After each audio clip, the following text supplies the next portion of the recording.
Alright guys, welcome back to Strong Successful Male. So for today, I have a very informative article, which, if you ever thought that the West has reached its pinnacle stupidity, or at least part of the West, well, I have news for you. The crazies are just getting crazier.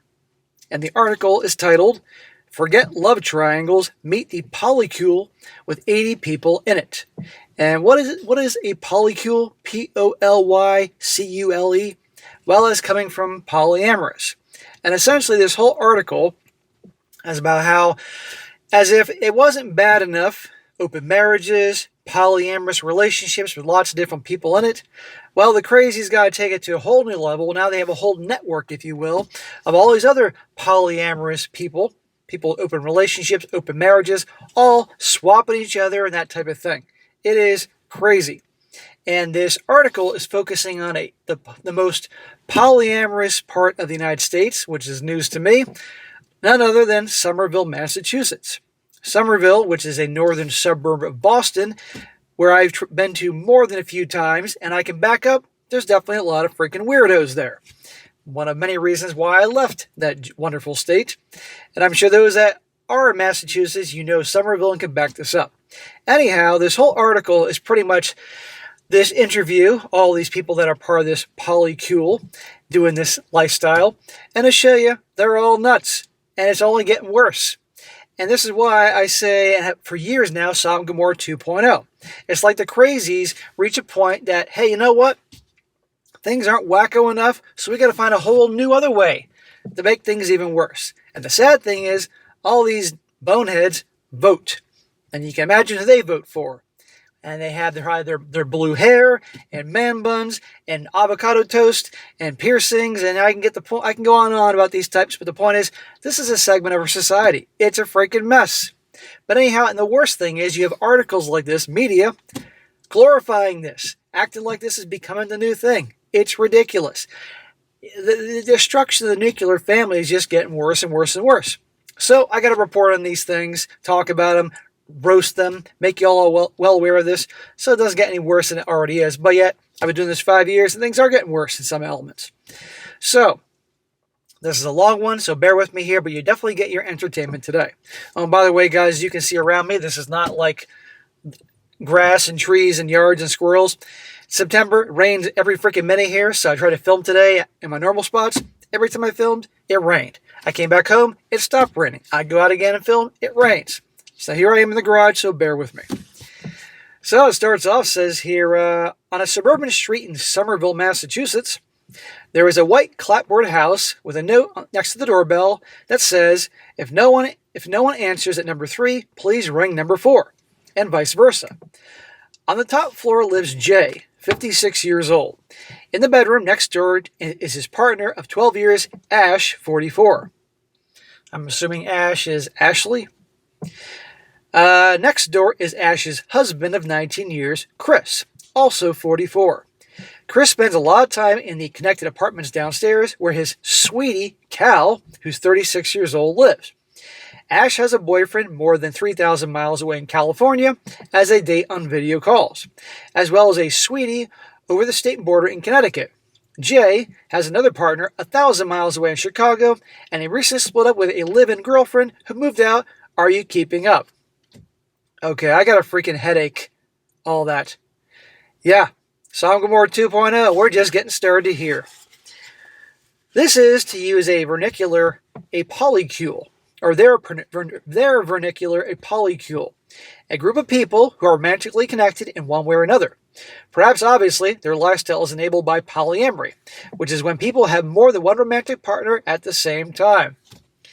Yeah, and we all know how well those things work out. And remember, guys, there are people that live this lifestyle that have children who, guess what, are out partying, having fun when their children need their parents there to guide them, take care of them. And this is what the kids are going to see. There are signs that polyamory, previously associated with West Coast hippies or suburban swinging, is becoming more common. In 2020, YouGov poll of more than 1,300 American adults, 32% said their ideal relationship is non-monogamous to some degree. 32%, huh? That's scary. By 2023, the proportion had inched up to 34%. There's been a rise in popularity in Britain too, where in 2019, YouGov's survey found that 7% of adults said they have been in consensually non-monogamous relationships, up from 2% in 2015. Just under a quarter of respondents said they are open to the idea of non-monogamy. And I want to point something out here. A lot of these people, when they talk about being polyamorous, they describe it, and I'm sure you guys probably heard this in my stories or things you've heard elsewhere.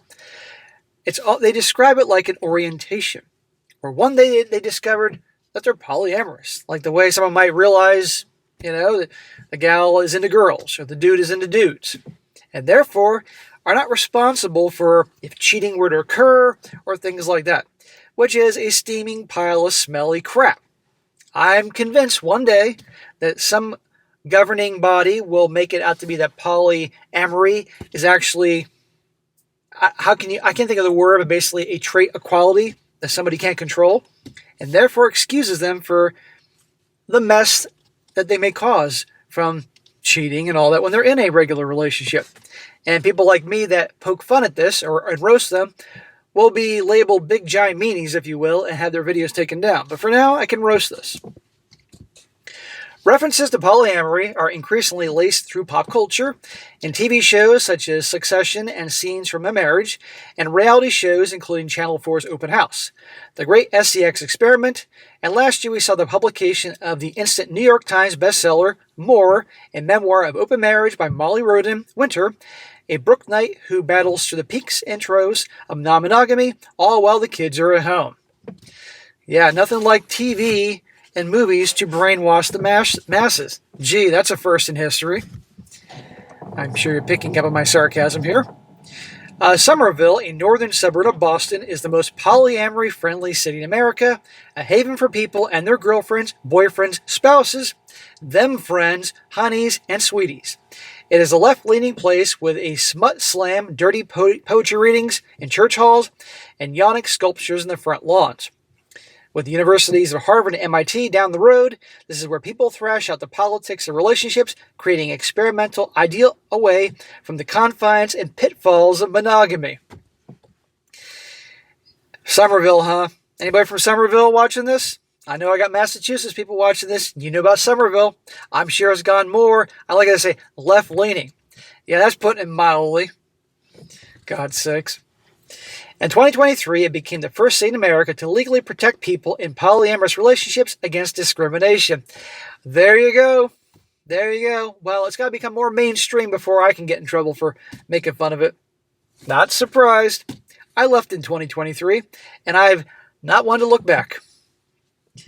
3 years earlier, the city had extended a definition of domestic partnership to include relationships involving more than two people. This grants non-traditional families similar rights and privileges as married couples under city law, including hospital visitation rights, bereavement leaves, and exemptions on the number of unrelated people who can live under one roof. It has made Somerville the Las Vegas of polyamory, with poly people from around the country traveling to its city hall to obtain domestic partnership certificates. What I tell you guys, the crazies are getting crazier. I can go on a whole rant. Not rant, that's a bad word to describe it. A whole video. Talk about the demise of so many things in this country. Oh my God. She says, this is a woman writing this article, I might add. She says, I spent a week in Somerville, a tight-knit, small world made even smaller by the fact that so many people in the community are dating each other or have done so. Meet the polys. No thanks, but I'll read it anyway. You see how this is trying to justify this? Maybe in your city will be the next place will become the polyamorous or whatever is capital. This has got to happen in San Francisco. I'm sure this is going to happen in other parts of Massachusetts. And by the way, a lot of people in Massachusetts are not like this. Unfortunately, the state has the stereotype. Jay, an IT consultant and self-confessed computer nerd, grew up in suburban New Jersey and became interested in polyamory at the age of 10 after reading A. Heinlein's sci-fi books featuring sexually promiscuous open marriages. Became polyamorous at 10? Are you kidding me? Please tell me that's a typo. His first teenage relationship was non-monogamous. He says, I was poly before poly was a term. He says blue-haired, tied back, maroon nail varnish on his toes. Yeah, you heard that right. His blue hair is tied back, probably a man bun, with maroon nail varnish on his toes. Oh, his toenails are painted. How cute. Somerville, Boston. Yeah, I'm going to take this guy seriously. After a brief career as a stockbroker on Wall Street, he became interested in proto-internet culture and launched an early e-commerce company. Really, this dude was on Wall Street? I got on the internet when it was very small, he says. Obviously, he's older. At the point, I knew everyone in New York who was capable of hooking up correctly. He moved to Somerville in the mid-90s to find many people he knew coattailing around Boston University Hub. Either tech nerds he'd meet up on online chat rooms or those who attended the sci-fi conventions that he would frequent. Of course, he frequented sci-fi conventions. But at least my sci-fi guys here don't have blue hair tied back in a man bun and don't paint their toenails. You just dress up like Darth Vader. Large numbers of them were interested in polyamory. He says, we all had independently been working on this thing, polyamory. We found each other and we had a lot to talk about. He started attending casual poly meetups in people's homes, applying the same academic rigor and discussions around romance as they did to technology. Asking questions like, how do you handle jealousy? How do you handle getting a new partner when you've had one for a while? Another one, Ash, who goes by the pronouns they, them, grew up in a conservative family in the Midwest, moving further east with each university degree they acquired, eventually working in tech. At 25, Ash married Chris, their college sweetheart, and 2 years later asked him for an open marriage. Notice that? After got married, them asked Chris for an open marriage. Sounds like one of my stories. She says, I'm bi, and kind of would like to have the opportunity to have SCX with other people. Ash says it was tough because for a long time, I had a number of partners and Chris didn't have any. It's been an evolution. So connect the dots here. Ash married Chris because he was easy, a provider type. And Chris had no idea what he was getting into, and now they're married. She said, oh, I'm bi, and I'm polyamorous. Jealousy can be a problem, Ash admits, recalling the arguments when one of Jay's girlfriends moved in during COVID, soon after they first occupied the property. She says, I was mad as I thought he and I were going to get a nesting period. A nesting period. And then there was this other person around who was very exciting and sparkly and taking a lot of his time. I think I can say for what a lot of you guys are thinking right now, these people sound like fucking morons. Yeah, this isn't a disaster waiting to happen. Oh my God. Destruction of the nuclear family. You know, there is a part that people can say live and let live, but this is a big giant mess. And these people have families and kids, and it messes them up. If these are people that didn't have kids and frankly didn't vote, that'd be one thing. But the thing is, they can vote, and they do have kids, and this is going to have a ripple effect. You know, they have no business being parents and voting, I might add. I know I'm going to get shit by some of the liberals on here. I try to stay out of politics, but you got to admit, these far to the opposite side are a bunch of wackos here. This is a problem. Sodom Gomorrah 2.0. I'm in that kind of mood today, guys. I'm in the mood to push some buttons. Tensions mounted over sleeping arrangements. Jay's partners had their own bedrooms, and he was switching between the two. Without a room of his own, there were points where each of them was like, go away, I want to have the bed to myself. He says, and points where each of them was like, I want you, and I'm not getting enough cuddle time with you. So there were continuous adjustments. We say often in poly that love is infinite, but time is not. This sounds like a bunch of drama. That's what this is, a big Franken drama fest with people that never grew up. And they want to normalize this? Many of the people I speak to share complicated Google calendars that their various partners to coordinate schedules.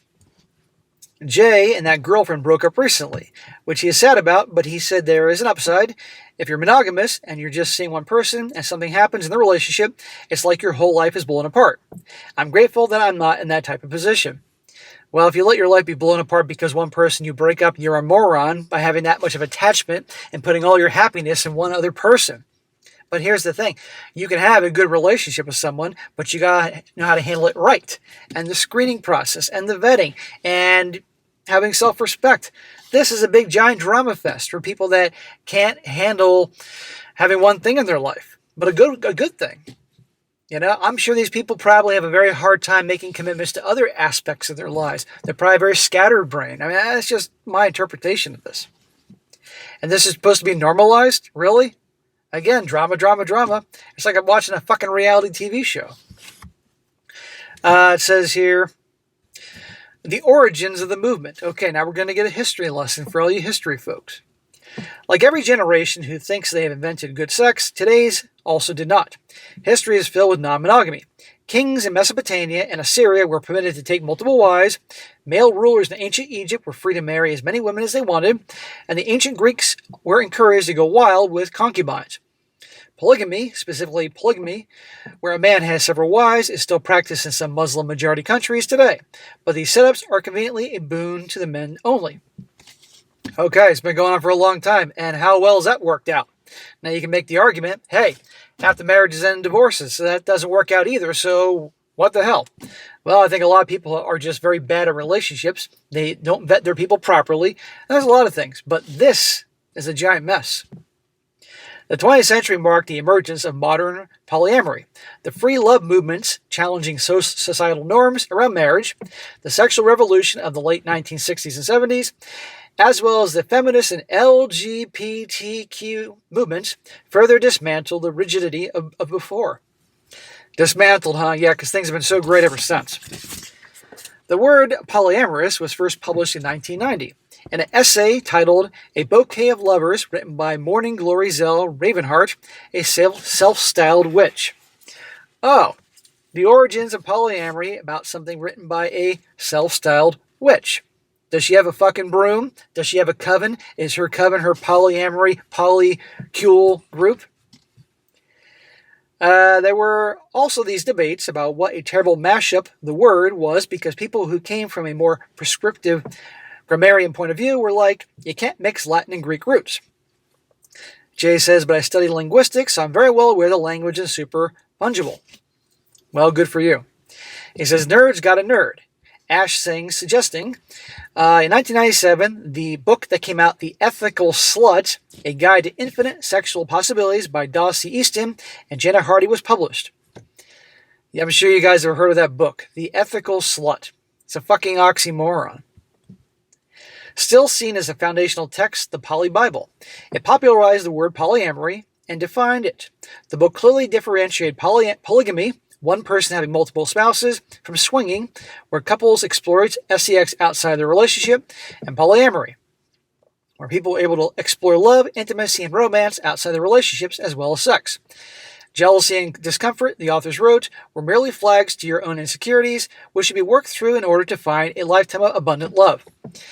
Yeah, really, you're going to just say, I'm not going to ever be jealous or have any other issues and drama, and just make this harebrained idea work. It's not going to work. There's always going to be, if you are dating multiple people in this relationship, this polyamory thing, there's going to be jealousy. There's going to be drama. There's going to be problems. But I think these people like it. End of story. But don't spread your craziness into my world, thank you very much.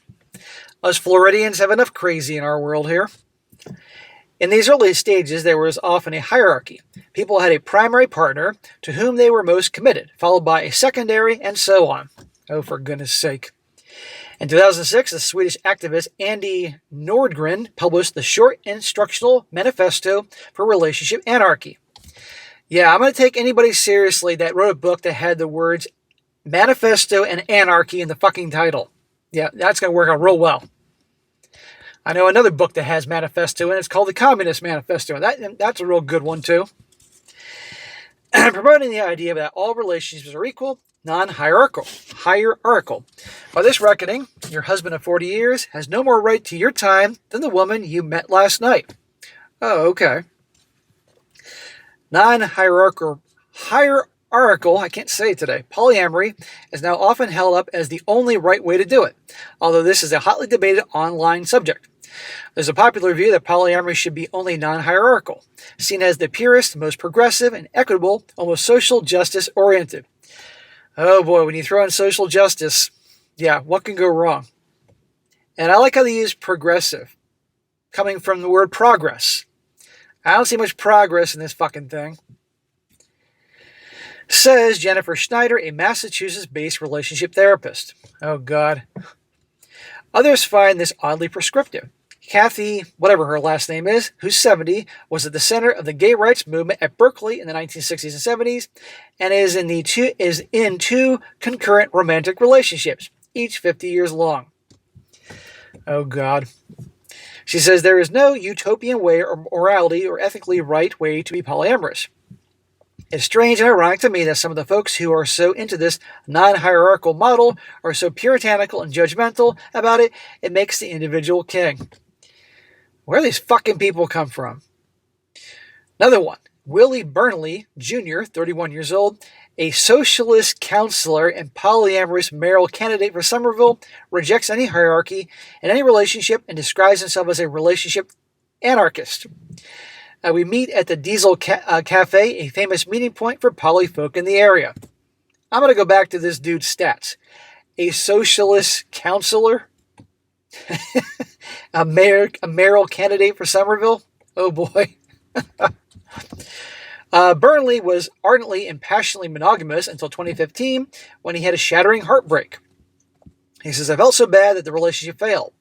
I realized a monogamous view of romance was very self-destructive. I realized my most important relationship is with myself. And frankly, I'm a bit indulgent. I don't like the idea of denying myself something that I want and could potentially have just because society says no. Well, there's a whole lot of other reasons behind that, dude. And okay, you had your heart broken. That happens to a lot of guys. But they then learn to work on themselves, see where they went wrong, all these other things. Realize maybe they got involved with the wrong person, but they don't embark on this madness. Socialist counselor that you are. Surely there are some hierarchies in his relationship. Is he closer to some friends than others? Oh, certainly, he replies. But saying that you're closer with someone isn't saying that you will always be closer to someone. As this is just an exercise in semantics. No, it's an exercise in building life the way that you want to build your life. We walk out of the cafe onto the street, and he says there's another person in the community, he says, waving to someone, loading their shopping into the car. Does polyamory get complicated in a small place? Oh, certainly, he says. Of course it's complicated. It's, again, a big, giant drama fest. This reminds me of these reality TV shows. They're all stuck inside a house, and they have to get along, and the fighting and drama and chaos and breakups and makeups, and people sleep with each other, and you get the point. Of course, there are those for whom it does not work. Elizabeth Sheff, an academic and author, has researched non-monogamy in America for decades.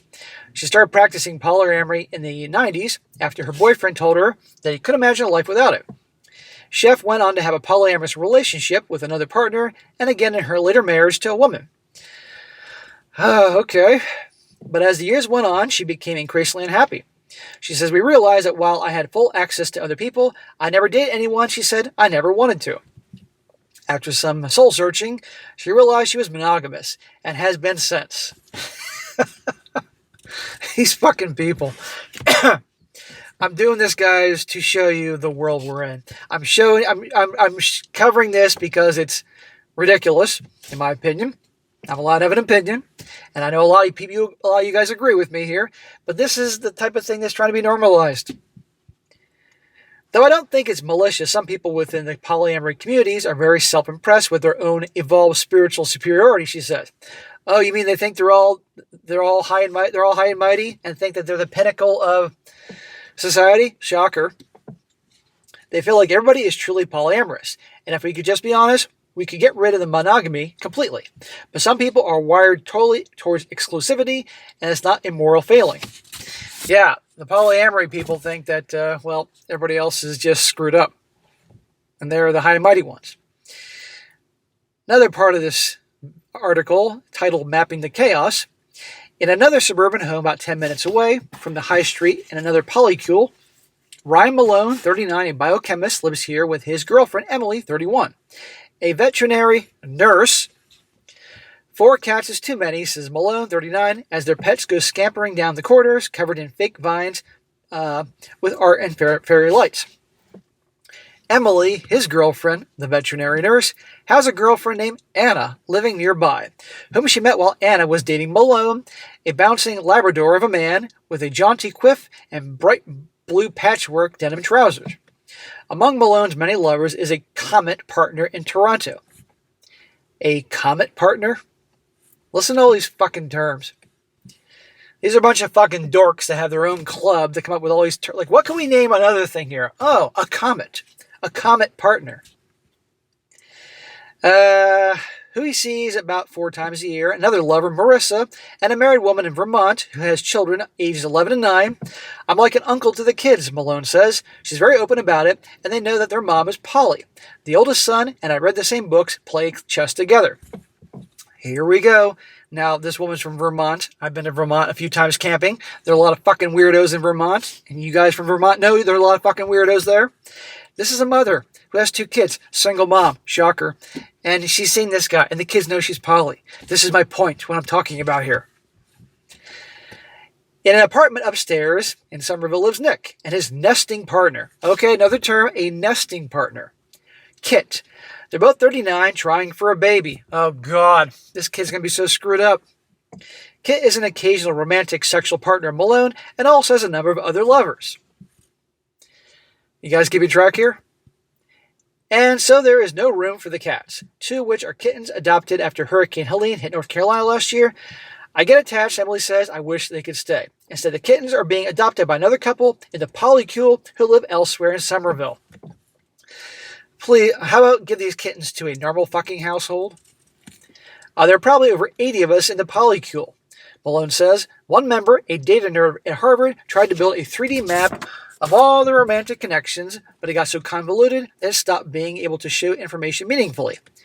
You may guess it's a big, giant, ridiculous fucking mess. It was just showing how complicated everything was, Malone adds. Yes, it is complicated. Life shouldn't be this complicated, but these people like it. How does he manage having so many partners?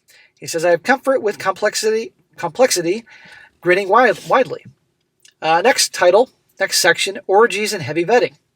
Their polycule was formed after a failed orgy, Kit says. A bunch of us rented a cabin. One person didn't get the memo and invited some coworkers. We had to wait each night until they had went to bed before the shenanigans could happen. It was very awkward. But we were like, okay, we have to be more international about this, and intentional. As a result, they organized an annual SCX party, and now throw smaller fantasy parties and raves. One was at a ski lodge, another at a cabin in the woods.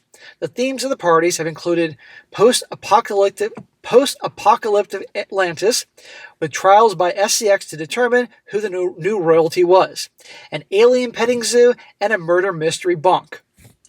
This is their giant SCX parties, guys, with themes. Again, a psycho-apocalyptic Atlantis, trials by SCX to determine who the new royalty is, and an alien petting zoo. That's all their themes to their SCX parties. Do these people sound fucking normal to you? And again, like I said in the beginning, these people vote. And some of them have kids. I know. Through their polycule, or excuse me, it's dark in here. It's hard for me to read this shit. That's why I normally don't do it in the garage. Though their polycule doesn't have formal membership, people have to be vetted and sometimes interviewed before attending a party or meetup. God, you actually have to try to get into this group? We try to find out if the person has any history of problematic behavior in terms of consent violations, says Kit, one of the main organizers. For example, we found out one person would constantly drag people into dance on the dance floor and not take no for an answer. And we're like, that's kind of a red flag. It shows that you don't really respect someone's bodily autonomy. They're complaining about red flags. This whole fucking group is a giant red flag. I should go undercover and go back to fucking Boston and go down to these cafes and track down these people, and just for the fun of it, see if they can invite me in. I think I'm good looking enough. I could probably pull it off. I'm not saying I'm good looking. I'm just saying that I don't look like the fucking Elephant Man, and I'm 47, so they're all like in their 40s. And see if they actually, see if there's like a fucking questionnaire and a test, and what I got to do to pass off to be able to get in this little group. Be like, ha ha, fuck you. But now they'll probably find me online and try to get their Somerville politicians to arrest me and throw me in the slammer or something. Anyway, I'm in this kind of mood, guys. You can tell by my tone of voice I'm in this mood to rant and make fun of idiots, particularly in a place I used to live. Another person who organizes social events in Somerville, who wanted to remain anonymous, tells me it can be a slow and selective process to make friends here. You almost need 10 references for whether you're going to be invited to this group hangout, they tell me. Oh, okay, I'm not getting in. This is also the kind of social ostracism, this call-out culture, which I'm not sure is productive as people often hope it is.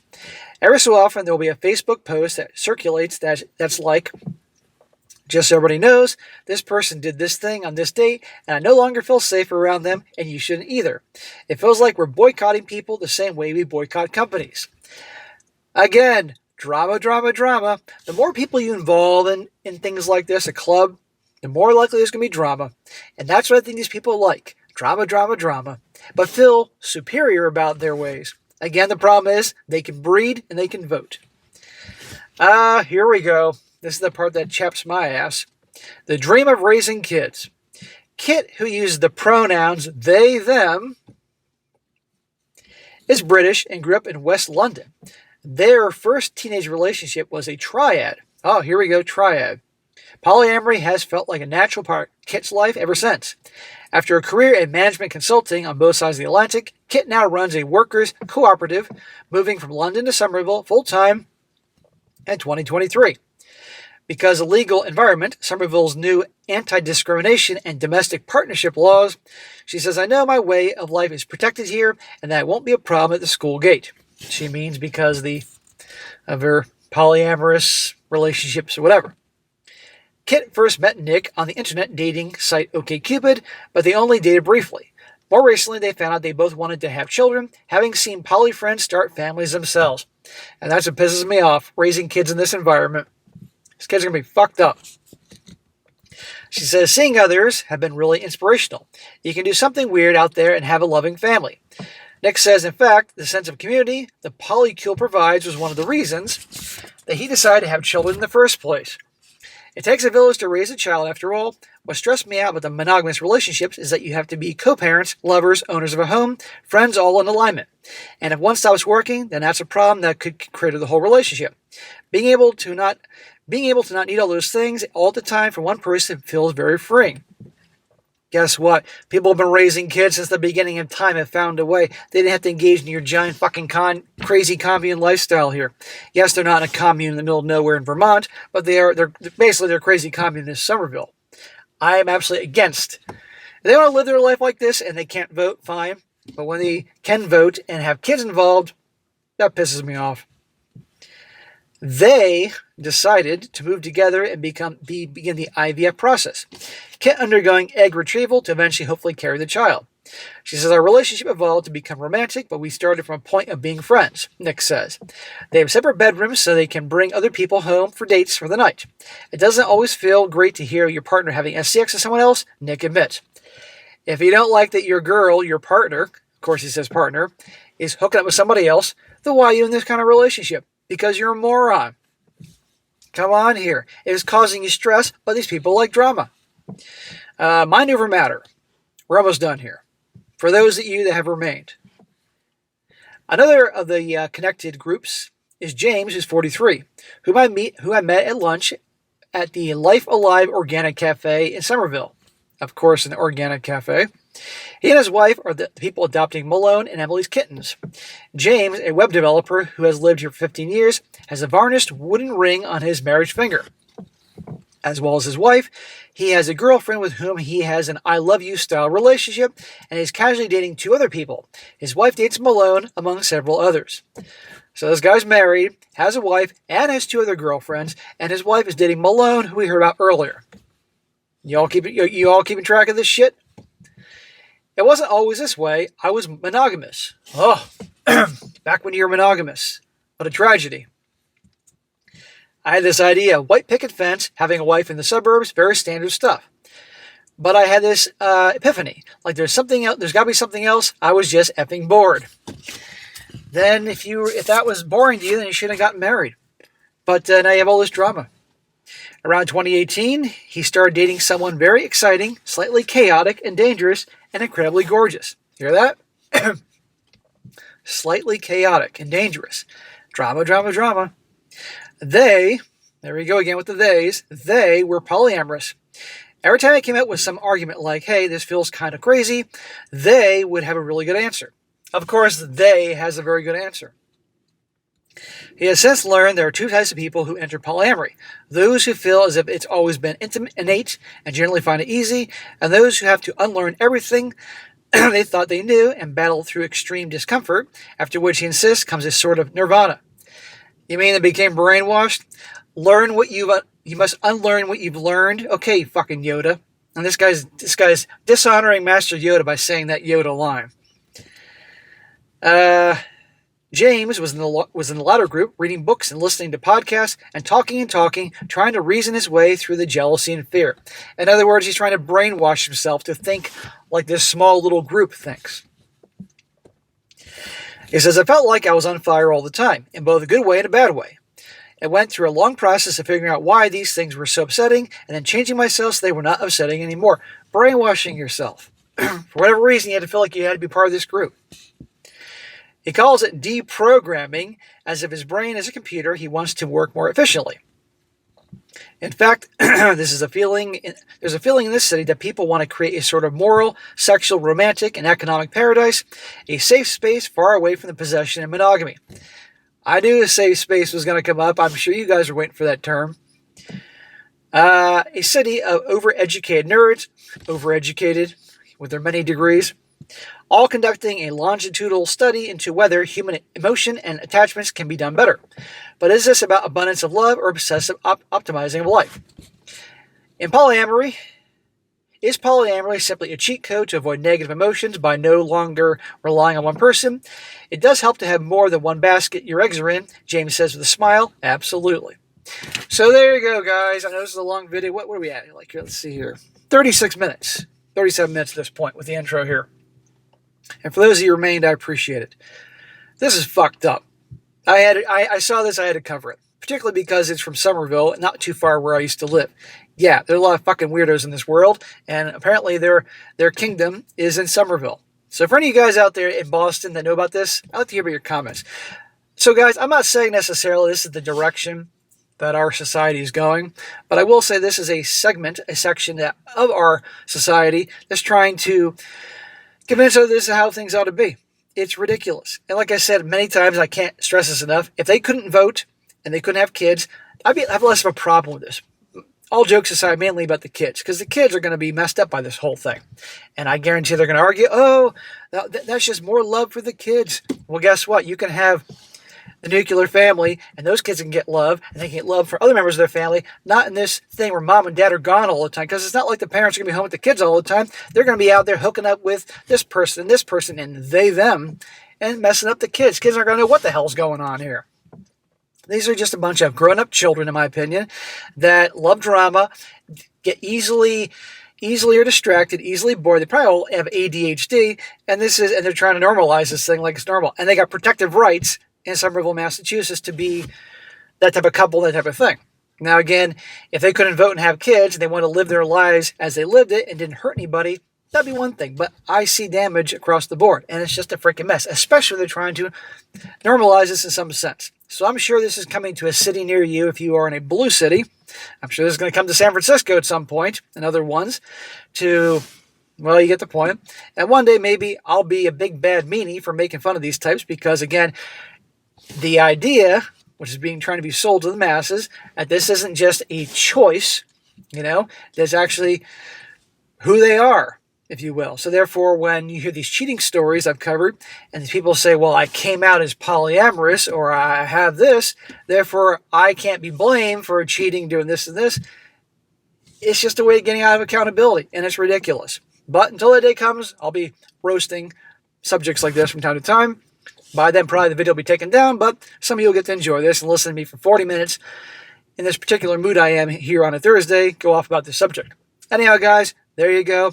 Again, like I said in the beginning, as if we thought that things couldn't get any dumber here in the West, this is what you got.